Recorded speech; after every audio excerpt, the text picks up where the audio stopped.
이 아침 주시는 말씀은 요한복음 15장 1절에서 6절, 7절까지 말씀 함께 보겠습니다. 요한복음 15장 1장 7절 말씀까지 함께 합독하시겠습니다. 나는 참 포도나무요 내 아버지는 농부라. 무릇 내게 붙어 있어 열매를 맺지 아니하는 가지는 아버지께서 그것을 제거해 버리시고, 무릇 열매를 맺는 가지는 더 열매를 맺게 하려 하여 그것을 깨끗하게 하시느니라. 너희는 내가 일러준 말로 이미 깨끗하여 졌으니 내 안에 거하라. 나도 너희 안에 거하리라. 가지가 포도나무에 붙어 있지 아니하면 스스로 열매를 맺을 수 없음 같이 너희도 내 안에 있지 아니하면 그러하리라. 나는 포도나무요 너희는 가지라. 그가 내 안에 내가 그 안에 거하면 사람이 열매를 많이 맺나니 나를 떠나서는 너희가 아무것도 할 수 없음이라. 사람이 내 안에 거하지 아니하면 가지처럼 밖에 버려져 마르나니 사람들이 그것을 모아다가 불에 던져 사르느니라. 너희가 내 안에 거하고 내 말이 너희 안에 거하면 무엇이든지 원하는 대로 구하라. 그리하면 이루리라. 아멘. 요한복음의 특징은 어제 말씀드린 것처럼 표적이라는 그런 단어를 많이 쓴다, 그런 말씀을 드렸습니다. 다른 마태, 마가, 누가 복음에서는 표적이라는 단어를 기적, 이적 이런 조금 기적이라는 것으로 표현하는데, 독특하게 요한복음은 표적이다라고 표현을 합니다. 그 표적이라는 뜻은 말씀드렸듯이 어떤 특별한 일이 일어나긴 확실하게 일이 있는데 이것은 초자연적인 일이다. 인간이 할 수 없는 신적인 일이다. 이런 것을 나타날 때 표적이다라고 쓴다라는 말씀을 드렸습니다. 또 하나 요한복음의 특징은 나는 무엇이다. 이제 그러한 말씀을 여러 번 하는 것을 보죠. 7번 정도 나오게 되는데요. 다른 복음서에는 이런 표현이 없고 요한복음만 있는 독특한 그런 표현입니다. 나는 생명의 떡이다. 나는 양의 문이다. 나는 선한 목자다. 이런 말씀이죠. 또 나는 길이요 진리요 생명이다. 이러한 말씀이 요한복음에만 독특하게 나와 있는 것을 봅니다. 함께 보신 15장 말씀도 나는 포도나무다라고 말씀하시는 것을 보게 됩니다. 이러한 비유는 이스라엘 사람들은 아주 익숙한 겁니다. 늘 일상에서 본 것이기 때문에 아주 평범한 것이고 일상적인 것이지만 그 속에는 엄청나게 깊은 영적인 진리를 담고 있는 것이 바로 나는 무엇이다 라는 그러한 말씀에서 보게 됩니다. 저 개인적으로 요한복음 말씀 비유 가운데 가장 좋아하는 말씀이 요한복음 15장 말씀 포도나무 비유입니다. 제가 청년 때 예수님을 이제 개인적으로 인격적으로 구주로 영접하고 거듭남을 체험하고 난 이후부터 성경을 이렇게 이리저리 읽고 또 이제 묵상하고 또 이제 목사가 돼서 설교도 하고 또 개인적으로 또 읽고 종종 생각할 때도 있는데, 가장 많이 제가 이렇게 마음이 가는 것, 이게 좀 소위 이렇게 그런 게 여러분도 있지 않으셔요? 어떤 성경 말씀 읽다 보시면은 괜히 그 말씀이 좋아서 더 읽게 되고 또 묵상하게 되고 오다 가다 혹은 걷다가도 그 의미가 뭘까? 그 의미가 도대체 어디까지 얼마나 깊을까? 그런 궁금증이 있어서 종종 묵상을 하고 생각을 해보고 그 단어의 뜻을 또 음미해보는 그런 일들이 여러분도 종종 있으실 터인데, 저는 개인적으로 그 첫 번째 말씀이 요한복음 15장 이 포도나무의 비유입니다. 포도나무 비유 말씀을 1절에 보시면 예수님이 그렇게 말씀합니다. 나는 참 포도나무요 내 아버지는 농부다라고 말씀을 하십니다. 포도나무가 아니라 참 포도나무라고 말씀을 하시고 강조를 하십니다. 이것을 보시면 가짜도 있다는 전제가 있음을 보게 됩니다. 감람나무도 그렇죠. 참 감람나무가 있고 돌 감람나무가 있습니다. 살구나무도 그렇죠. 떡살구나무가 있고 또 게살구가 있어요. 나무는 비슷한데 열매를 보면은 좀 확실하게 다른 것을 여러분 아실 겁니다. 저도 시골에서 쭉 자라서 저희 집에 뒤편에는 큰 게살구 나무가 있었고요. 또 앞편에는 이제 떡살구가 있어서 이제 좀 열매를 먹으면서 나무는 비슷한데 왜 열매가 다르지? 하여튼 그런 궁금증이 어릴 때부터 있었던 그런 기억이 있습니다. 에레미야서 2장에 보시면 그렇게 말씀합니다. 내가 너를 순전한 종자 곧 귀한 포도나무로 심었거늘 내게 대하여 이방 포도나무에 악한 가지가 되면 어찌 미뇨 라고 말씀하시면서 불순종하는 이스라엘 백성들이 이제는 순전한 종자가 아니라 이방 포도나무가 되어버렸다. 우리나라식으로 말하면 게살구가 되어버리고 말았다라고 탄식하시는 것을 보게 됩니다. 이 세상에도 수많은 이제 교회, 종파 이런 것들이 있고요. 예수님 때도 이단이 있고 지금도 있고 그렇습니다. 그래서 우리가 참 포도나무이신 예수님에게 온전히 붙어 있는 것은 아주 중요한 일임에 틀림이 없습니다. 우리 자녀들이 좋은 대학을 선택하기 위해서 공부하고 애를 쓰는 것도 참 중요하고 우리 믿는 사람들이 성경적인 교회를 선택하고 다니는 것도 아주 중요한 일임에 틀림이 없습니다. 예수님은 자기 자신을 말씀하기를 나는 참 포도나무다라고 말씀을 합니다. 2절에 보시면 이제 포도나무와 가지의 관계를 이렇게 말씀하죠. 우리 한번 2절 말씀 읽어보시겠습니다.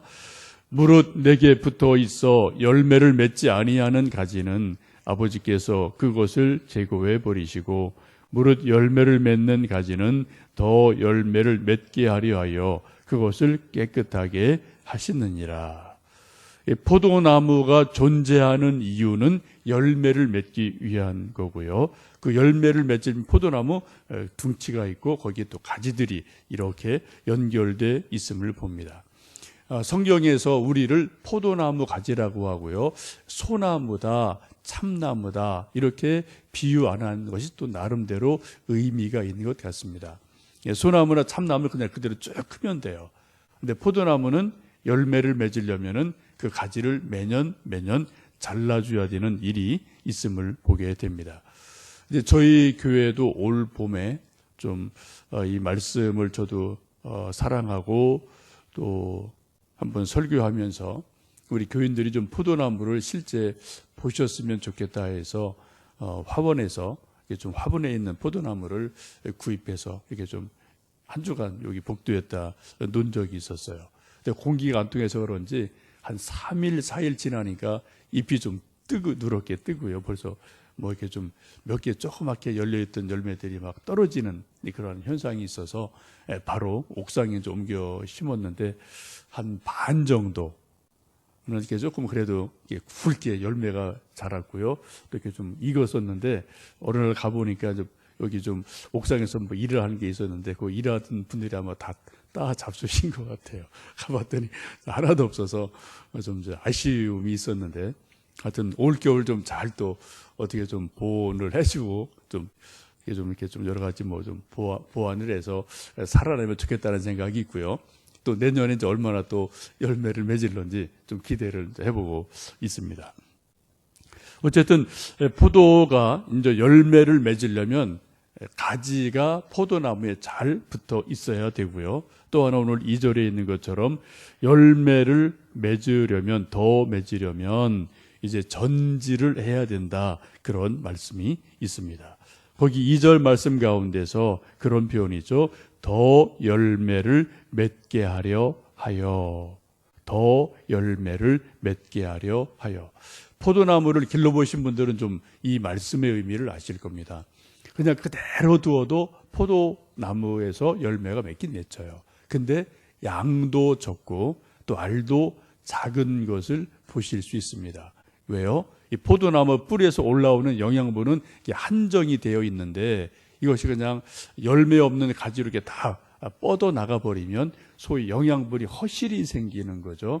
그래서 열매도 양도 적고 크기도 적은 그러한 일들이 일어나게 됩니다. 그래서 더 열매를 맺게 하려고 더 좋은 열매를 맺게 하려고 부득이 전지를 하고 불필요한 가지는 잘라낸다라는 말씀을 하게 됩니다. 아마 이것을 요즘 우리말로 말한다면은 선택과 집중이다라고 말할 수가 있겠습니다. 우리가 이 세상 살면서 뭐 누구든지 다 모든 것을 다 잘할 수도 없고요. 모든 것을 다 가질 수도 없고 또 영원히 살 수도 없어요. 뭐 저는 저대로 장점이 있고 단점이 있고 여러분도 각자 장점이 있고 단점이 있고 뭐 가정도 그렇고 회사도 그렇고 교회도 그렇고 모든 것을 다 하는 그러한 뭐 교회도 없고 뭐 국가도 마찬가지고요.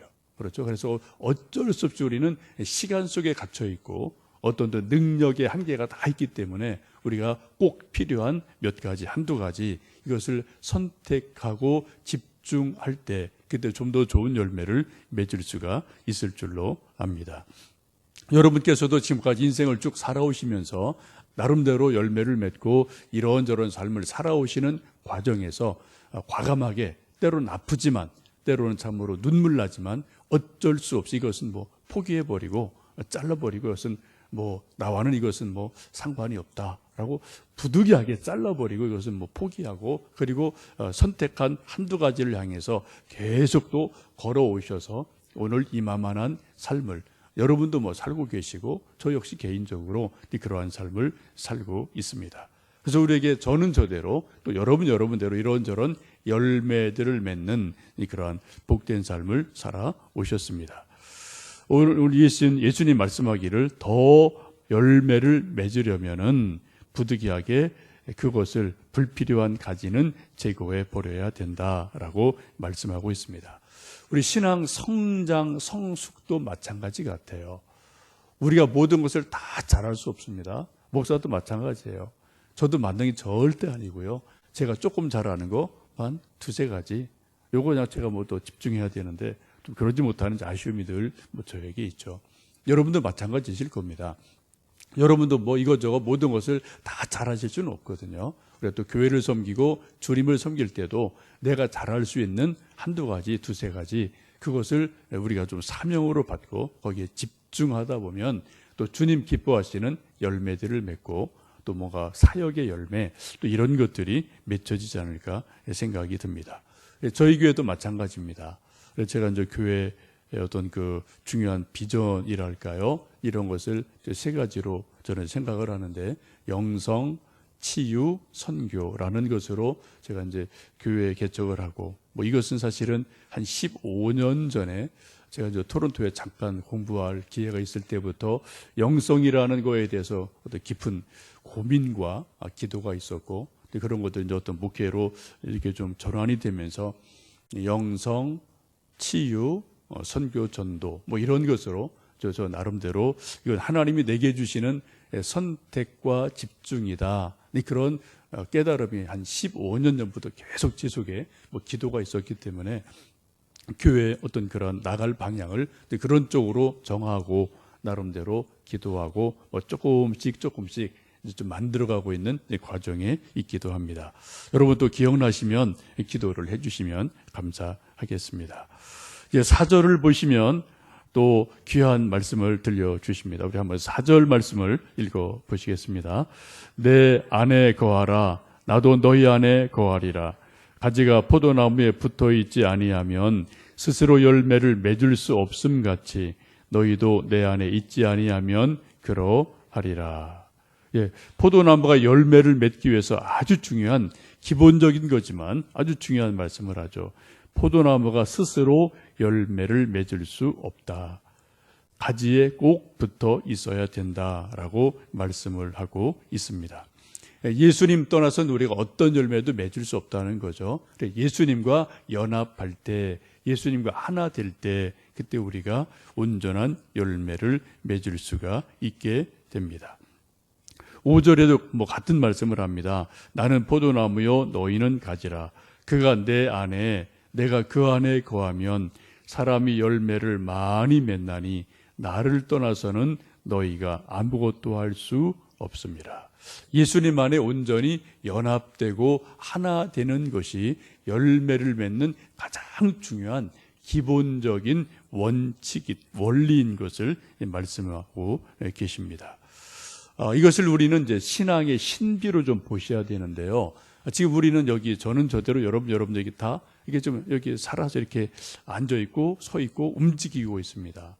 근데 어떻게 살아있는 내가 예수님과 어떻게 하나로 연결이 되나, 하나로 연합이 되나, 이런 고민이 늘 우리 속에 있거든요.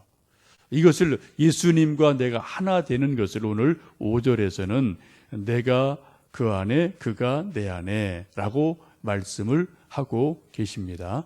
이것을 이제 좀 기독교적인 표현을 빌리시면은 그리스도와의 연합, 일치 이런 단어를 쓰게 되는데요. 우리는 예수님과 하나가 되는 연합이 되는 일들이 분명히 있어요. 한번 이런 예를 드릴 수가 있을 것 같아요. 여러분 사랑하는 자녀들, 아들, 딸들이 있으신데 늘 뭐 아버지, 엄마는 아버지, 엄마대로 나름대로 뭐 다른 모험이고 다른 삶이 있어요. 또 아들, 딸도 자기 나름대로 학교 가고 회사 가고 자기 또 스케줄이 있고 자기 삶이 있어요. 여러분 따로따로 또 어떤 때는 이렇게 집이 뭐 분가해서 따로 살 때도 있죠. 그래도 어때요? 늘 아버지 마음속에 엄마의 마음속에는 누가 있어요? 아들, 딸이 살아 있어요. 또 군대 가 있는 아들, 멀리 외국에 가서 공부하는 아들, 딸, 뭐 얼굴 볼 수 없는 먼 그런 공간적으로 먼 거리에 있지만 어때요? 가끔 아들, 딸을 생각할 때마다 내 마음속에, 내 가슴 속에 아들, 딸이 살아있거든요. 그렇죠?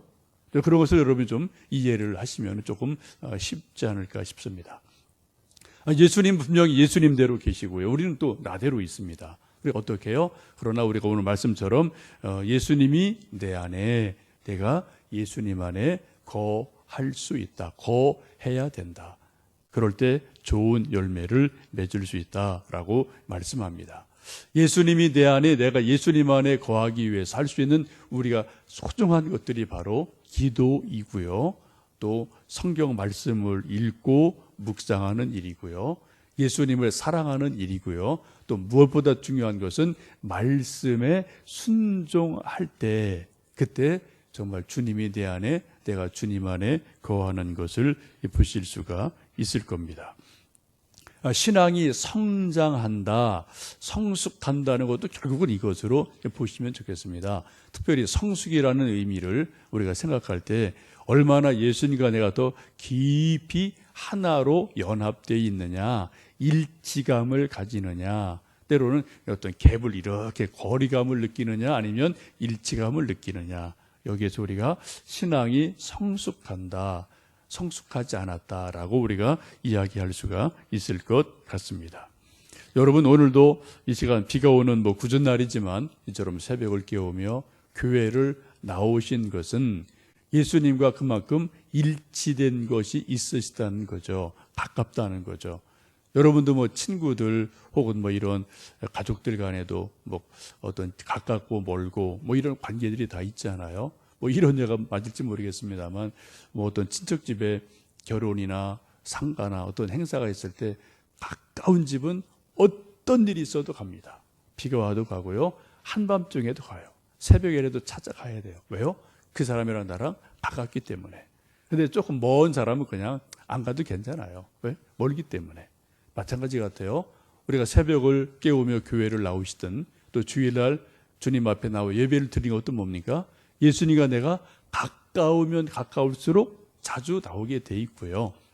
멀면 멀수록 그냥 뜸뜸한 거죠. 그죠? 그런 것으로 보시면 좋겠습니다. 비가 오는 이 새벽이지만 여러분 또 이곳 교회 나오셔서 함께 찬송 부르고 기도하고 예수님 생각하는 것은 여러분이 그만큼 예수님과 나는 참 가까운 사이구나 그렇게 확신하셔도 좋으실 것 같습니다. 다시 한번 포도나무 비유를 곰곰이 오늘 새벽에 오늘도 하루 쭉 지내시면서 생각을 해보시면서 정말 포도나무 가지인 내가 예수님이 얼마나 잘 붙어있나, 나랑 예수님이 얼마나 가까운가, 또 내가 무슨 열매를 맺어서 주님을 기쁘시게 했는지, 내 존재 가치가 높아지는지 한번 또 기도하시고 열매를 맺어가시는 복된 하루하루 되시기를 축원합니다. 함께 기도하겠습니다.